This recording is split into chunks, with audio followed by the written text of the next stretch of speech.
Welcome back, everyone, to episode 125 of the Popcorn Podcast. I'm Tommy. That's Ryan. And today, our guest is coming off one of the biggest shows of 2023, The Fall of the House of Usher. You may know him for his role as Oscar Finley in Reacher, or Detective Clive Babineau in iZombie, or even the rat Jimmy Z in American Gangster. Welcome to the show, Malcolm Goodwin. Hey, what's up, guys? How's it going? I'm telling you, Good. man, speaking of rat, I cannot walk through Harlem, New York. People thought that was like a documentary. I walked through Harlem. They're like, yo, that's the rat. That's the dude who ran on Frank Lucas. I'm like, it's a movie. It's a movie. Yeah, but I mean, I fell in love with your work watching Reacher, a show that I've told every single person when I see them, like, you have to watch Reacher. You have to watch Reacher. You have to watch Reacher. I mean, Thank you, man. Thank you. and then Fall of the House of Usher. It was my number 2 show of the year. I thought it was absolutely incredible. And I mean, it had to be incredible getting to work with Mike Flanagan, that entire cast. Dude, I'm telling you, man. Yeah, that came to fruition because of one of my best friends, Raul Coley from iZombie. And he sent me a text one day. He was just like, dude, I threw your name in the mix for this. There's a role in Fall of the House of Usher. I threw your name in the mix that, and hopefully maybe it'll work out or whatever. And then literally a few months later, I get the call from Mike and it happened. And to work with him and with his writing, the filmmaking, just the entire experience, dude, was just unreal. Working with Carl Lumbly was just amazing. And just developing that character alongside with him, it felt like theater. It felt like theater, so it was amazing. It was amazing. Yeah. But yeah, so as I said before we started recording, we have some questions from just between me and Ryan. Then we have some questions from the fans of the show. And Okay. I have to say, before I really get into questions, you're in a show from a while ago that I was a huge fan of as a kid, and that was Wayward Pines. You played Bauer. Oh yeah. I was so excited when I was like going through everything. I was like, oh, like I knew all like the big things. You're probably iZombie, Reach, Right. and I was like, oh my God, Wayward Pines. I was all excited. And yeah. I have to ask, how was it getting to reunite with Carla, who you did Wayward Pines with, and then end up way down the line getting to be in Fall of the House of Usher with? Wow, man, I've never been asked this question. Bravo to you. This is a brand new one, man. Yeah, that was Wayward Pines was special to me, man, because I was a big M. Night Shyamalan fan. A big fan, In college, I remember watching all of his stuff on the Netflix DVDs and watching the special features. And he has like his independent films. I mean, his films when he was a kid up there, so you can watch it. And he just brings you into his process of filmmaking. So when I book Wayward Pines, I'm excited to meet him. And so when I see him, I'm like, I just need 60 seconds to just fanboy real hard so I could be regular. And I pretty much told him what I told you guys about, watching all of his stuff, adapting his process into my filmmaking process. And, got on set and it was what I expected. Everything is set up. Everything is already blocked the way he prepares. And just to be a part of that, man, was crazy. And it was an opportunity for me to be a part of, I think the character was supposed to recur, but then I got iZombie, and I had a choice between doing iZombie or recurring on Wayward Pine. So obviously I picked iZombie because it's a series regular.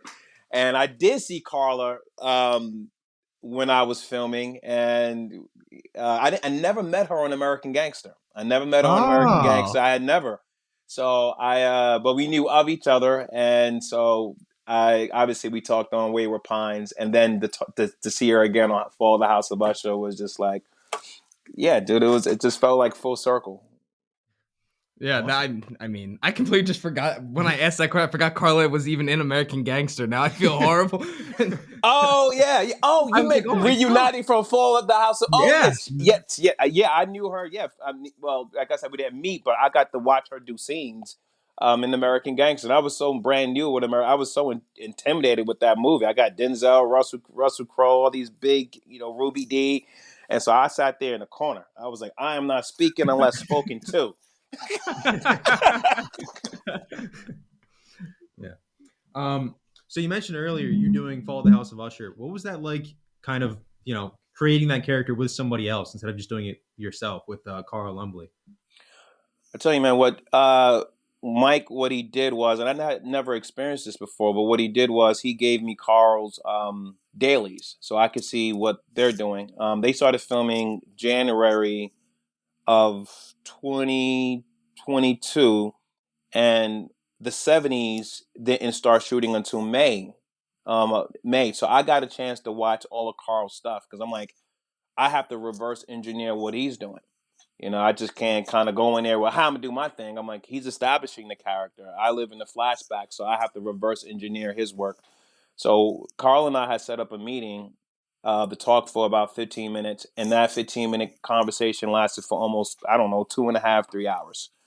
And we were on the same page with exactly the backstory and what we wanted to put forward with this character. And like I said, it was one of those things where it felt like we was doing theater. Like it was so immersive. And sometimes you don't have that kind of time in film and TV to have that kind of time to develop a character with that much detail. So by the time I got on set, I felt like I had the soul of Dupin. We wanted to have the same soul. You wanted to feel like that's the same soul. And Carl was way bigger than me too. Carl's like 6'3". I'm 5'9". Carl's a big dude. But we were like, we're gonna make it. But if the soul matches, people won't know it's film and TV. So it's but it was magical. It was magical. It kind of made me want to go back there. I'm like, you know what? I think I may have to go back and do a play now. And from my thing, I did so much theater in New York. I got kind of burnt out, and I just focused on film and TV for so long. But it brought back that love for doing theater again. Working on For the House of Usher. Yeah, that's great. Yeah. Okay, so I'm going to put you in a time machine right now. Okay. Going back to 1997, I have to ask you, how did it feel for being on the set for the first time for The Color of Justice as your role as Sean? Man, wow, dude. That was... Listen, when I got colored, I was green. I was Green Goblin green. I thought they was lying to me that I got this role. And I remember, it was kind of I remember it being like an open call audition for that movie. And I was working at a bus company, and I was more into my music at that particular point. I went to high school for theater, but I wasn't really serious about it. I was more focusing on writing, and then I fell in love with music. And then whenever I felt like was having a down day, I would just buy the Backstage magazine and then audition for what's there. And Color of Justice was one of those projects. You're talking about back in the day, it was like you got 25 callbacks for roles. So I remember going back, I think no lie, 25 times. And I remember not getting it was like three boys at first, and I didn't book it. And then I get a call from the director. It was like, we loved you so much, we made it 4 boys that are now in trouble. So they created this role that wasn't there before. I was like, oh my God, that's great. It was like, we're going to have a car pick you up. It was like my first time on a plane flying to, going to Toronto. And I'm sitting there I remember my dad, it was my friends. We thought they were lying. I'm like, y'all lying. You're playing with my feelings. You're playing with my emotions. This is a terrible prank. And so I remember going there, getting on a plane for the first time. It was first class. I was like, why am I in the front? I was nervous about being on the plane, but now I'm in the front. I'm like, what's going on? So and then I get to Toronto, and I see the director, Jeremy Kagan, and I looked at him, I'm like, is this real? And he goes, this is real. And I remember giving him a big hug. And I remember being dead broke. The only thing I brought a book bag with a pair of underwear. This is for a 3-month shoot. I have a book bag. I have a sweatsuit, one pair of underwear, and that's it. And I'm sitting there well, I only got one change of clothing, and then that's when I was introduced to per diem. And per diem became my new term. It became my new best friend. And but yeah, it was 3 months of filming that, and just to learn from Gregory Hines, Bruce Davison, F. Murray Abraham, Dulé Hill's in there too, and I learned a lot. It was my first time on the film set. Yeah, awesome. Yeah. So is that when you learned more about directing and producing? Because I know you have a lot of credits with different episodes of television and different short films that you've produced. Is that where you kind of learned all that stuff? Yeah, it's kind of happened around. The directing and producing happened because I had an internship at this post house called Liberty Studios, and so we did all of the like Wu-Tang Clan videos. I was a young teenager hanging out with the Wu-Tang Clan and editing music videos. Protect Your Neck, Mystery of Chess Boxing. We did Ill and Out Scratch.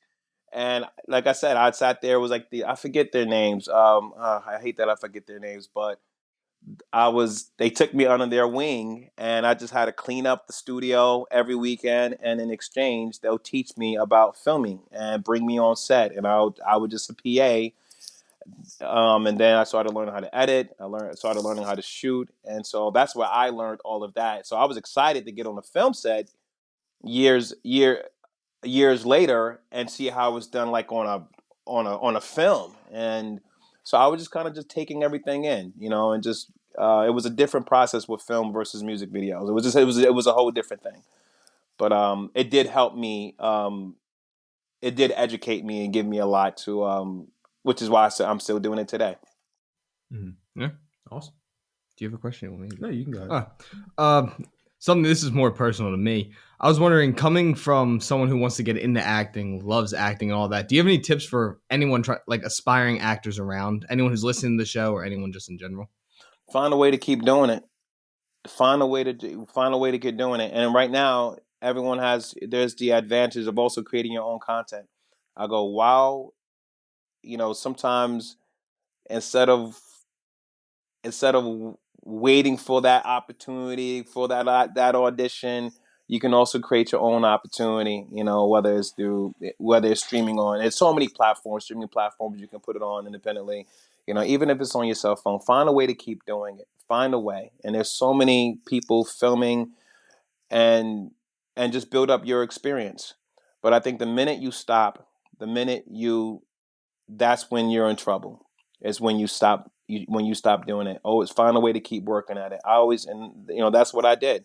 I don't care whether it was a student film, indie film. I got a bunch of films that never even came out. I got sketches that's never seen the light of day, but I've learned something from working on those sketches. I learned something from working on those movies that are just sitting on hard drives to this day. But I was like, I just have to find some way to keep doing it. It builds your confidence, it builds your comfort, and more importantly, it builds your experience. No matter whether it's a multi-million-dollar film or whether it's $1.50, it still adds to your experience. Yeah. Is it a different experience when you like act in as well as produce something? Because I know you've done that a few times. Doing both. Yeah, you know what? I remember when I first started, I was like, I don't want to be in anything I direct and produce. And I mean, I didn't want to act in it. I didn't want to multitask like that. My opinion changed now, just because it's honoring the people you work with and accepting support. And that was the part where I think when I first started, I was running gun kind of by myself. So I was like, how am I going to act and direct? I'd rather just work focus on one thing. Once I started trusting people and having people around me where it's just like, okay, cool. Yeah, it's not a big deal. I can also do that. And I got people who have my back on the vision that I'm trying to do directing. So now I'm okay doing both. But when I first started, I was not against, I was totally against it. But I think what helps it is trusting the people around you, surrounding yourself with people that you trust and that who's going to have your back. And then, and you don't have to multitask some part, everything. I'm like, you don't got to multitask. Find somebody who wants to do it, wants to help. Yeah. And then, of course, I talked about in the beginning of the episode, we talked about Reacher. How did Reacher come about, and how is that different from anything you'd worked on before? Because it's such a big budget action television series. Right. I tell you, the main difference with Reacher was the fact that it was my first time getting all 8 episodes and knowing exactly what's going to happen before we started rolling, before rehearsals. Usually on TV shows, you don't know what's happening week to week. Everyone's figuring it out week to week. You may know like a roughly exactly where the character's going to go here, but you don't know how. But on Reacher, I had all 8 scripts. I knew exactly what was going to happen. So you get to develop the character and play an entire arc. It felt like a film. Obviously a film, you get the entire thing. TV, generally doesn't work like that all the time, especially network TV. You just don't know the entire. They're not saying here's 24 scripts or here's 12 scripts. Yeah. Right. So that was my first time experiencing that. The way it came about was Nick Santora, the showrunner of the show. I worked with him. This was our fifth project together. He gave me my first opportunity on the show called Breakout Kings. Him and another showrunner, Matt Olmstead, and we just became friends. And he just became like just a big champion for me, not only as an artist but as a person. And he did tell me that there's maybe a potential role for you in Reacher, and this was something I think in 2018, 2019. And iZombie was still going on. iZombie wasn't canceled at that point. It was like, if I'm available, man, I would love to come in for an audition. Yeah. Mm-hmm. And then it happened. 2021 happened. I went to the audition, and did a Zoom test, and then the rest is history, and booked it. And we shot that during the pandemic in Toronto, so it was very insulated experience. So we had no idea what the reaction was going to be, and wow, when it came out, my goodness, we were all we was all happy for it, but we didn't know. I'll speak for myself. I didn't know. So I was happy to be a part of it. I was like, wow. So yeah. Yeah. You mentioned doing a Zoom test for it. What was that like? Doing an audition online versus in person? The Zoom, I feel like with the Zoom, it's hard. You have to it's a little tricky because you have to manufacture a connectivity via Zoom, and that is it's easier in person. It's always going to be easier in person because I get to see the person, feel the energy in the room, and have that connection. With Zoom, you have to try to manufacture that. That adds a little bit of an additional challenge. Okay. But you roll with the punches. It was my first time doing it. I had to find that, trying to find some. Is he like, where do I look in the camera? Do I look here? Do I look off camera? Where? And I got my business partner. He's sitting there. I think I was like, just in case I forget this, they like this speech or something. Just have the lines right there, just in case on this eye line. And he's sitting there, he's shaking. I remember him holding that iPad. Trembling because we couldn't get the tripod in the position where it needed, and they're like, Malcolm, put the computer up, tilt it like this, and I'm like, I'm like, I don't got a tripod, so I gotta get books and stuff. So behind the scenes, it's just a bunch of books stacked up with the iPad tilted, and then with the computer, the laptop, and then my business partner sitting there holding this iPad just in case something. Sweating, holding this. He's a big guy, and he's just sitting there sweating, holding it just in case I need to grab a line that I may forget. But it was fun. We laughed about it afterwards, and obviously it worked. Obviously it worked out, but it was that was a brand new experience for me. I had never done that. I do it all the time now, but that was Reacher was the first. Since the pandemic, I don't think anyone's been in rooms. Yeah. Everything is done via Zoom now. Yeah. I can't imagine doing the Zooms. The Zooms sound horrible. Oh yeah, I'm telling you, like Zoom, even like I think Zoom table reads are tough. You're trying to because everyone's muted. So like, say for example, you read it for a comedy, and so we're all in a room together. We're all laughing. We're laughing at jokes. You get an instant response. On Zoom, everybody's muted. So you're sitting there like you don't even know if the joke landed. It's just like you say your joke, and it's dead silence. So the most awkward part's leaving too. Like even doing like Zoom school, class ends, you can talk to your buddies, whatever. Zoom ends, you're just like, oh, the room's silent now. What? Right, what exactly. Right, exactly. And everybody, and also everybody's muted, so it's not all this overlap or feedback coming from someone's thing. So I think it does it does hurt the connectivity, but it's better than nothing. I'm happy that we're back. The strike's over. We're working and making it work by any means necessary. So no complaints. I'm just happy it's not shut down. Well, I don't know if you can answer. This is like a 2-part question. I got. Okay. First off, my dad's a massive fan of yours and kind of fangirled when I was like, "Oh, we're doing the episode." So this is a question. This is a question from him. He wanted to know Is there a chance we see Finley in Reacher season 3? Listen, if it was my decision, there's 27 Reacher books, you would see Finley in 3, 4, 5, 6, 7, all the way up to 27. But I think staying true to what, he's a loner. These are all solo missions, solo journeys. And so I love the fact that they're staying true to that story that Lee Child created. Right. Dang it. Yeah. So, Maybe. But I tell you what, when people ask me that about season 2, I would tell people, because there was a bunch of people like, Malcolm lied. He said he wasn't in season 2. I said, no. I said that Oscar Finley wasn't in that book. I'm like, Oscar Finley isn't in that book, which is the truth. But I didn't say he wasn't in the TV show, just the book. Yeah. So maybe that's what I'm hearing. No. Hey, we'll see. Hey, I tell you what, I wouldn't say no if the call came. That makes me feel better. And then the part 2 to this question again comes back to reprising. So in the Mike Flanagan universe, they deserve a Netflix. He loves to bring back actors to play different characters. If given the opportunity, or if you already have signed on to do something else, would you go back and do another Mike Flanagan series or movie? 1,000%. Yeah, it's a very unique experience, man, in terms of the amount of time you're given to prepare for the characters, and also, it's one of those things in terms of also going on set. You know exactly what's going to happen that day.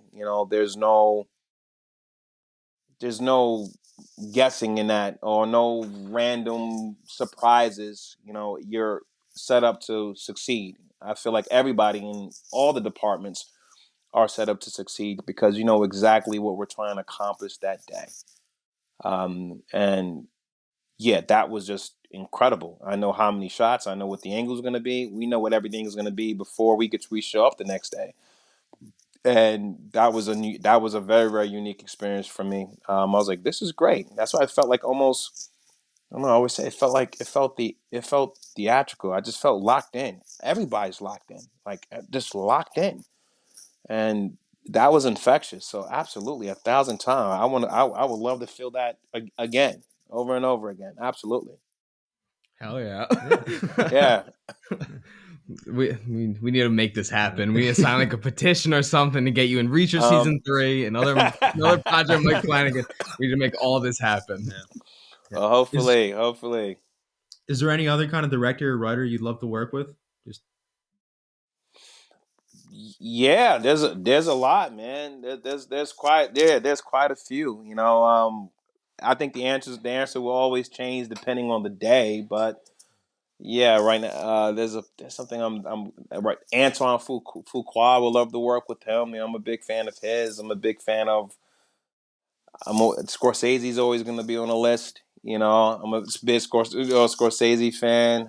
Steven Spielberg. The two directors I grew up in Brooklyn, and so the directors I grew up before I even knew I was going to be wanted to be an actor or any involved in film in any way was always Spike Lee and Steven Spielberg, and Steven Spielberg because of E.T. E.T. was my joint. I loved E.T. I was a kid. I loved it. I was like, and I didn't know what a director was, but I'll tell you, little elementary school me knew who Steven Spielberg was. I knew Steven Spielberg and Spike Lee. I worked with Spike Lee on a movie called Miracle at St. Anna, so that's checked on my bucket list. So, and it was Steven Spielberg because of E.T. Hey, yeah, but there's so many. Right, Tarantino. I mean, come on, man. There's so many directors around I would love to work with. All right, so Ava DuVernay, let's go. So, yeah, it's a never-ending list. Just keep shouting them out. It keeps going. Maybe one of those directors will watch this episode and be like, "Oh, let's reach out." That's right. So we just have a few more questions before we get into the gangster mobster list. I don't want anyone that's listening to correct me. I got you. One question that I want to ask, again, kind of coming back to reuniting with someone. In the span of 2 years, you worked with Willa Fitzgerald on both Reacher and The Fall of House of Usher. Was there any coincidence? Was that just a coincidence that you guys both got it, or was there something that you guys like talked about with Mike Flanagan, or was this just by utter coincidence? Dude, straight up coincidence. A straight up coincidence. Like because I knew about the show because Raul, like I said, he's the one who recommended me and got me on the shortlist for it. And I didn't even know Willa was going out for it. It wasn't until it was announced, like in the trades, and I was just like, I hit Willa up like, "Yo, I'm doing it too." She was like, "You are?" I'm like, "Yeah, I'm in it too." And so, but that was pure coincidence. And Willa is a monster. She just put her foot in that role and just killed it. It's just, she is so good, dude. She is so good. It was just amazing to watch her work as Roscoe, then play this completely different energy, completely different character on For the House of Usher. And we always say when someone's cooking and just crushing it, we're like, she is in her bag. just doing it. So it was great, man. It was great. Yeah. So pure coincidence. Pure coincidence. Yeah. So you mentioned Willa being great and watching her work is fantastic, but I gotta ask, is there anybody cooler to watch work than Denzel Washington? Dude, I'm telling you, man, I sat there like I just took notes. Like watching him, I feel like, and also with the combo of Russell Crowe, was because I feel like I worked more with Russell Crowe during that entire shoot. I mean, when I did American Gangster, I was supposed to be in one scene. I moved to LA, and then I gave myself 6 months to make it before I go to get something before moving back to New York. And then on month 4 in LA, I get American Gangster. So I got to move back to New York. I got to go back to New York because it's a local hire. So I got to bring myself. I'm like, I'll fly myself back. I don't care. I still got my room in Yonkers. I still keep my room in Yonkers there just in case. And I'll come in for this one day, which was essentially the piano scene. And then I get on set, and I'm thinking that we're doing the piano scene. They're like, no, they're gonna do something else. Really wants to use you for something else. I'm like, okay, cool. And I remember sitting around all day long. I didn't know what I was doing. I didn't know what I was there to do. And then I get there, and he gives me all this love, about my audition tape. When I did my audition tape, it was literally just shooting the guy for touching my girl's butt, and then I get slammed into this glass table, and that was the scene. I decided to do a monologue about what happened, what he said to get himself in that situation. So I improv. Literally, the audition scene is maybe a 2/8 of a page. I did an entire improv scene that led into the thing, and it stood out.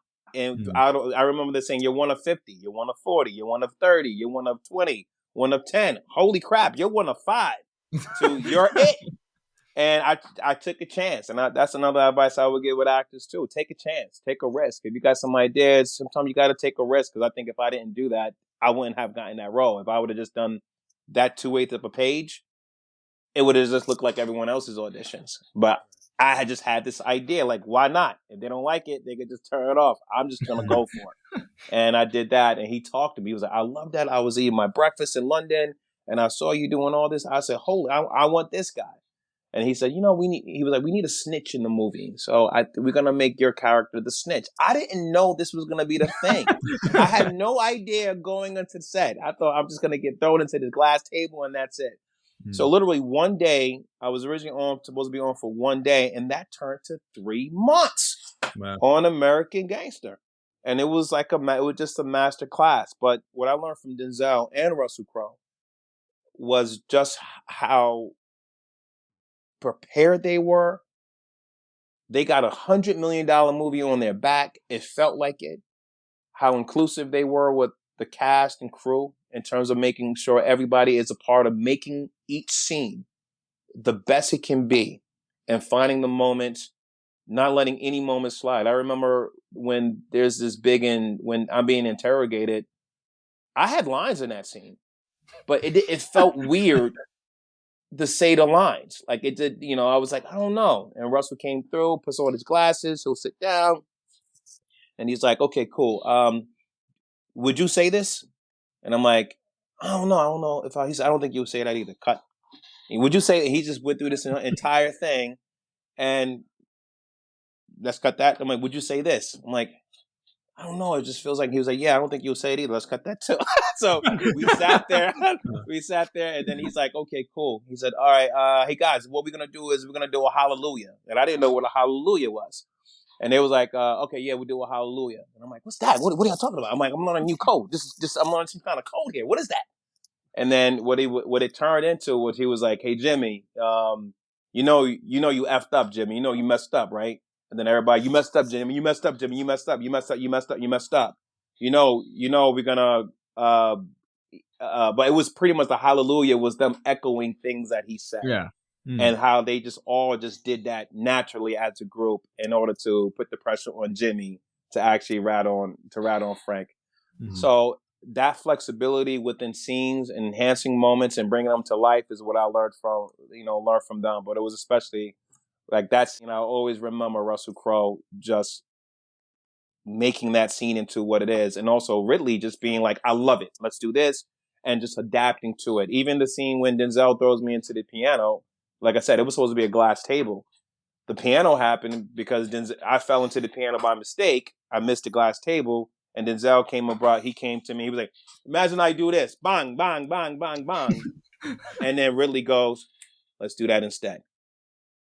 So it was just learning flexibility. We don't need the table. Get the table out of there. We're gonna have him throw his head in the piano, and we're gonna have it smash. But that came out of working the scene out.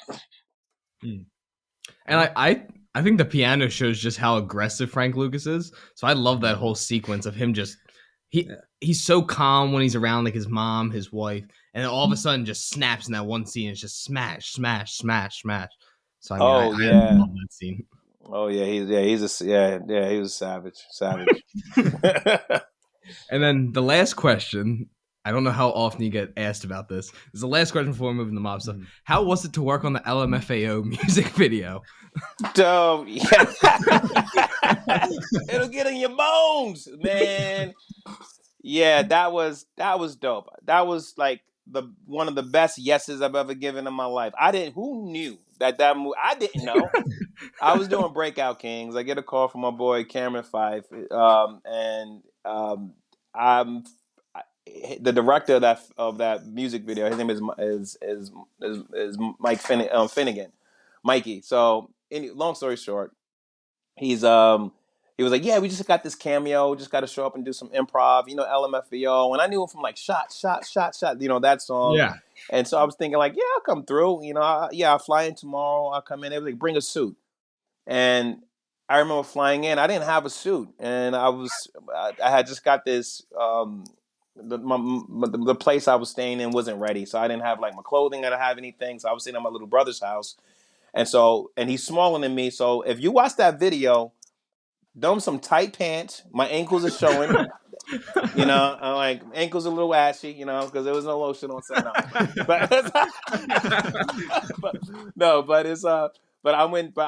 I put together this makeshift suit situation. It's all tight. It's my little brother's clothing, and we go up in there and we improv for go on set for maybe, I don't know, an hour and a half the most, and then I leave, and then 3-4 months later, this is the biggest song on the planet.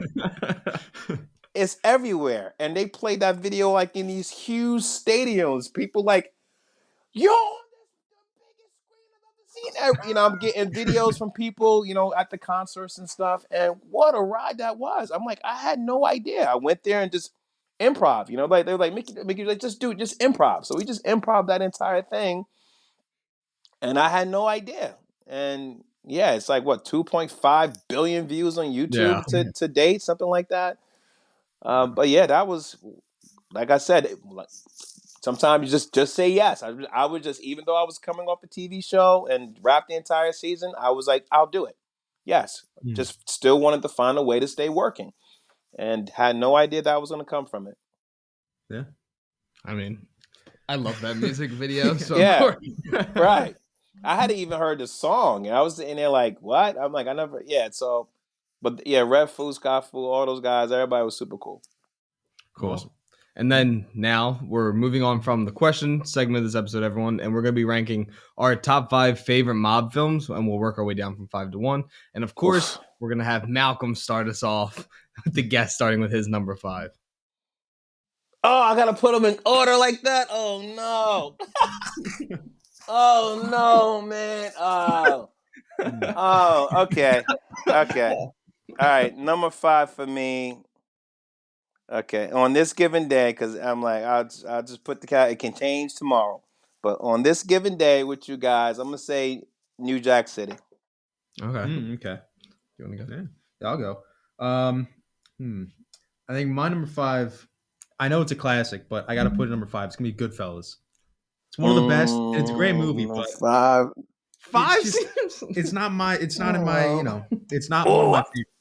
I can't wait to hear your top 4. Gotcha. Yeah, what is above Goodfellas? The hell? Okay, I can't even say that. My number 5 is not much better. My number 5 is The Godfather Part 2. So never seen The Godfather. I know it's a crime. What? Never seen Godfather 1 or 2. Malcolm. I know. My wife is the biggest Godfather fan, and this is a constant thing. So I'm like, there's gonna be one time like she has no idea. There's gonna be one day I surprise her, maybe on our 20th anniversary or something, where I'm like, we're gonna watch The Godfather, and she's gonna be like, yes. But yeah. So obviously, it's not on my list. It's not on my top 5. Never seen it. Malcolm, what's your number 4? It's number 4. I'm gonna say Road to Perdition. I said that to my dad, and he's like, "That's a horrible choice." So I took it off my list. I was so embarrassed. I put it on there. I said, I want the controversy. I'll take it. I like that. It's a controversial selection, but I'm sticking with it on this particular day. Road to Sam Mendes, Road to Perdition. The filmmaking of that storytelling is just unbelievable. Daniel Craig is so damn scary in that movie. So scary in that. Absolutely, man. Yeah. All right, my number 4. It's kind of cheating, kind of a reverse my movie. I'm going with Old Boy. One of the best movies. Such a great foreign film. One of the best action movies. It's kind of reverse because he's hunting down the gangsters, but I had to put it in there. It's such a good one. The action is fantastic. So that's my number 4. Right. I like it. I like that one. I like that. Mine's so generic. My number 4 is The Godfather Part 1. I like it more than Part 2, which most people don't, but I think Part 1's the better movie. But yeah, so right. Damn, mine's so generic. You guys went all the God damn it. Malcolm, what's your number 3? My number 3 is gonna be City of God. Damn. And the thing is, I was like, is that a gangster movie? But then you look up gangster movies and City of God comes up. And I was like, really?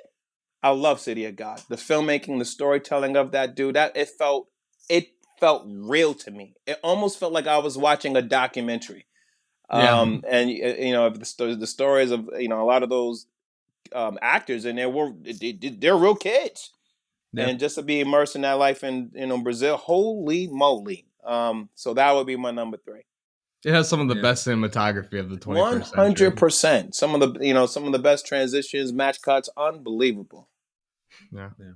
Well, damn. It's funny because we were just talking about that movie before because we were just looking at other lists and it's always like top 5, top 10. And I was like, I've never seen that movie. And Tommy was like, what? What?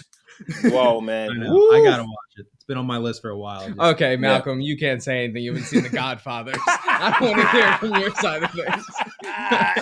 You're guilty as charged. Guilty as charged. All right, my number 3 is, I'm not just trying to make it feel good, but it's American Gangster. Okay, let's go. Just one of the best. Let's go. And talking to you only made it better, so I got to put it on here. I love it. I was going to put that as my number 3, then I'm like, is it? I can't put that on my list. Can I? I don't know. Can I? I don't know. You could have put out your number 3. We got 2 more.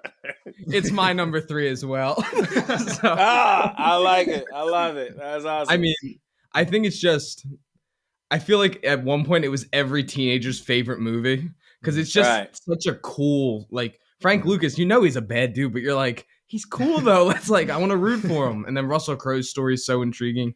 And then you just come walking out and shoot the girl. And I was like, what the hell happened? It's just all these great scenes that are like, and of course my dad was undercover for a long time. So we were talking about when you put the mic on and it's just this massive answering machine. It's a VCR. Right, you're right. It's an answering machine. It's huge. And my dad was like, and now it's just this thing you can put in your phone. And it looks like it's off. It's crazy how much it's crazy.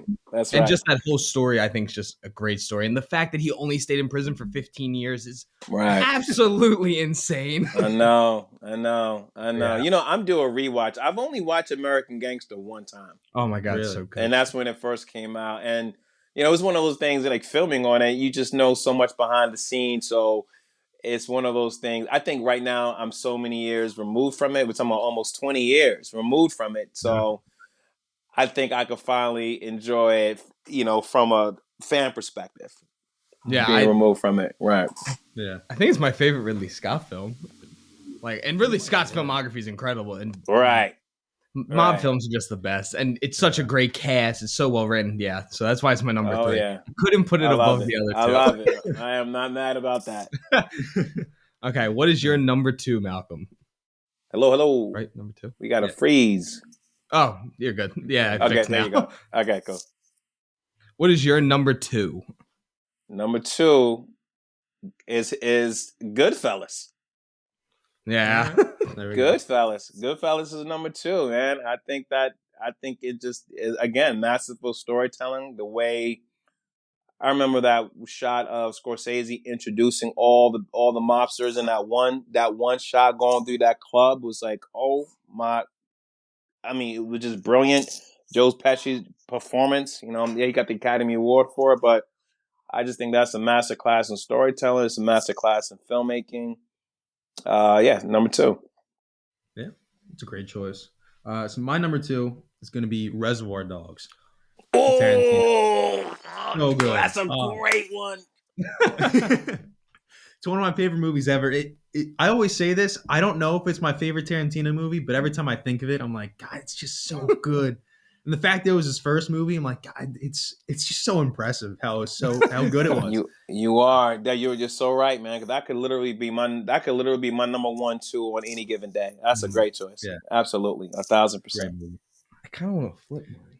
You can do whatever. I think I'm gonna flip it. So I'm gonna flip my 1 and 2 just because my now number 1 is my favorite movie of all time, and I'm gonna say Goodfellas is number 2. It's what I consider a perfect movie, and there's as close to a perfect movie because I don't believe that there is a perfect movie, but it's like a 9.999 and on. Right, sure. It's probably the movie that made me really want to get into filmmaking. Besides The Amazing Spider-Man, but besides that, it's just an incredible movie. Every single performance is so good. Ray Liotta is incredible, and of course, Joe Pesci gives a top 10 performance of all time in that movie. And Martin Scorsese's mom is amazing. Absolutely, that's right. But yeah, it's one of the best movies of all time. I feel like that's a consensus across the board. But yeah, so that's my number 2. Malcolm, what is your number 1 as of today favorite mob movie? It may be this is my number 1. I think on any given day, every day. Scarface. Oh, great. Okay, that's a good pick. Choice. Brian De Palma, Scarface, Al Pacino, F. Murray Abraham. Come on, man. It's just this. It's so epic. It's so grand. He has these dreams. You got a young Michelle Pfeiffer up in there too. Unbelievable. For me, that's like a perfect. I always say perfection. People say beauty is in the eye of the beholder. I go perfectionist. We can all, we all have different. It's hard to find 2 people who may think something is perfect, but you can find 2 people who think things are beautiful. Oh, that is beautiful. Perfect, like 100%. For me, it was Scarface. Oh yeah, it's a great choice. Right. So my number 1 is going to be. I had to get a Scorsese movie on. I know Goodfellas at 5. I get it. Did you pick the same one as me? It's going to be The Departed at number 1. Oh man, that's The Departed. It's my favorite Oh, it's so good. It really is. It is. I can't be mad at that. Everything about that movie is just so good. I love the setting in Boston. All the twists and turns at the end. The elevator Oh, scene. yeah. You're like, what happened? Oh my god! I know. So Amazing. good. Amazing. What's your number one, Tom? Shut up. My number one's also The Departed. It is my all-time favorite movie. There's nothing even compared to it. And I think I got my dad in trouble. I got my dad in trouble before for saying when he let me watch this movie. I was like 10 when I watched this for the first time. Right. Since then, I used to go into school and be like, what's your favorite movie? I'd be like, The Princess Bride, Lion King, The Departed. So, there you go. Yeah, I adore this movie. Leonardo DiCaprio is my favorite actor of all time. Jack Nicholson is psychotic in the best way possible in this movie. Yeah. Matt Damon's so hateable. Alec Baldwin and Mark Wahlberg have one of the funniest scenes. Oh, yeah. It's an incredible movie. Martin Scorsese at his peak, in my opinion. 100%. Yeah. Absolutely. So that's a great That's everyone's top 5 mob films of all time. And should we do recommendations of the week? So before we go, we are going to do a thing we normally do on our episodes, Malcolm, and that is recommendation of the week, where we each recommend a show, movie, or something to our audience. And yeah, Ryan forgets about it every single week. I do. So we're going to see if he actually remembered one this week. A recommendation. But yeah, I think for mine, Okay, good. Did we lose you there for a second, Malcolm? Oh, no, I hear you guys. Oh, there we go. We got you back. You froze up for a second. Oh, okay. Oh, can you hear us, Malcolm? Yeah, you guys aren't freezing on my end. Are you good? We can all hear each other now? There was a weird lag for a little bit. Oh, no, we lost him again. There we go. It's just... Okay, we had some technical difficulties right there, but we're back now to do our recommendations of the week. As I said, we pick a show, movie to recommend to our audience. And since you're the guest, we'll let you go first, Malcolm.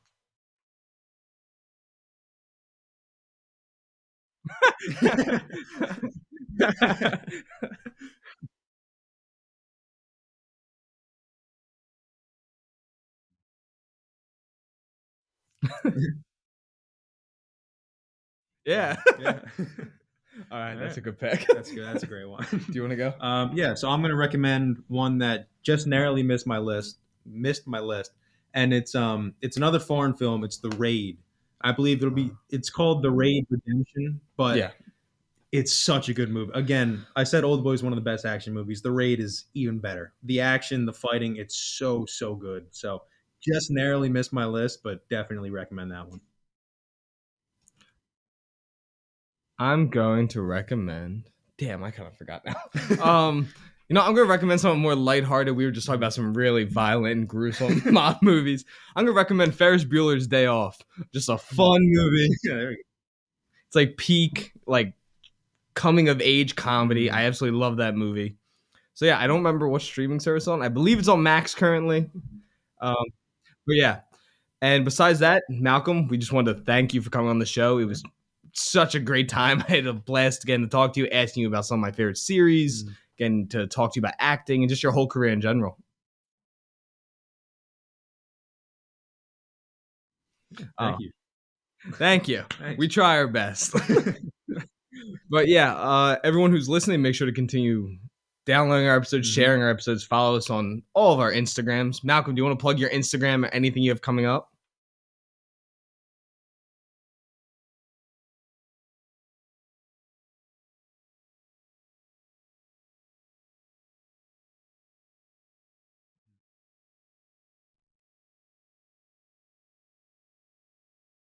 Awesome. Hell yeah. Do you want to at yourself this time? It's Ferran_12 is my Instagram. Follow me. I'm killing it. Hasn't posted in 2 years. I'm killing the game. You can follow me at Tommy_Cresta, and the show is the_popcorn_podcast. Yeah. Again, thank you everyone for tuning in this episode. Malcolm, thank you again for being just a great guest for Ryan and I to have on, and we just had a blast getting to talk to you. Thank you, everyone, for tuning into this episode. Go watch Reacher Season 1, Fall of the House of Usher, I, Zombie, American Gangster, Color of Justice, just anything that Malcolm's in. He absolutely kills it. Thank you guys again for tuning in, and we will see you next week.